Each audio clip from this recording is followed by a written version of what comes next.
So good evening, I'm Brian Reagan. This is Tyler. We welcome you to our Twilight Talks on the book of Hebrews. Tonight we're in Hebrews 10, 32 through 39, Tyler. But recall the former days in which, after you were illuminated, you endured a great struggle with sufferings, partly while you were made a spectacle both by reproaches and tribulations, and partly while you became companions of those who were so treated.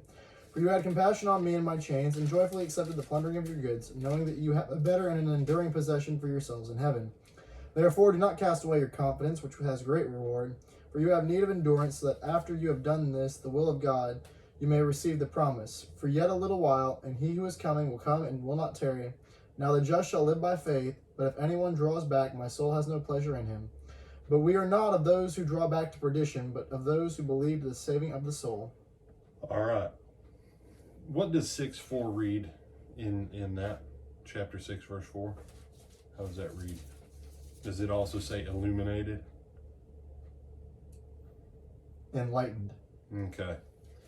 6:4 and 10:32, enlightened. We have this, and I'm drawing this out because a person asked me not too long ago, is enlightenment in Hebrews 6:4 referring to baptism? The answer to that is yes. The period of your enlightenment is your transition. I mean, you're enlightened because what? You've now received light. You've moved out of the darkness into the light. You have been enlightened.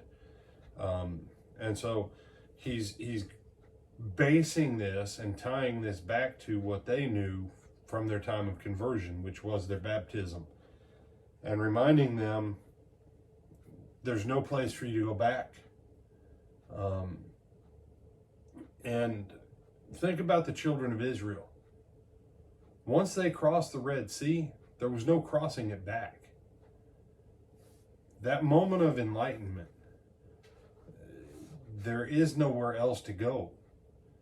And you say, well, you can go bad on the other side of the Red Sea. Yes, you can. And there's a window there for how long you can do that until God says enough's enough. And so his encouragement there, but we are not among those who shrink back and so are lost, but among those who have faith, and so we are saved.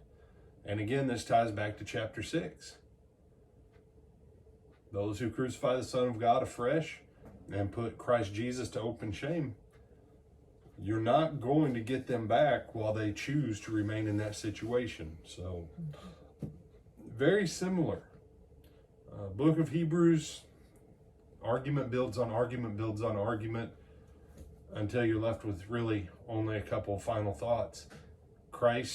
Jesus Christ is the only option.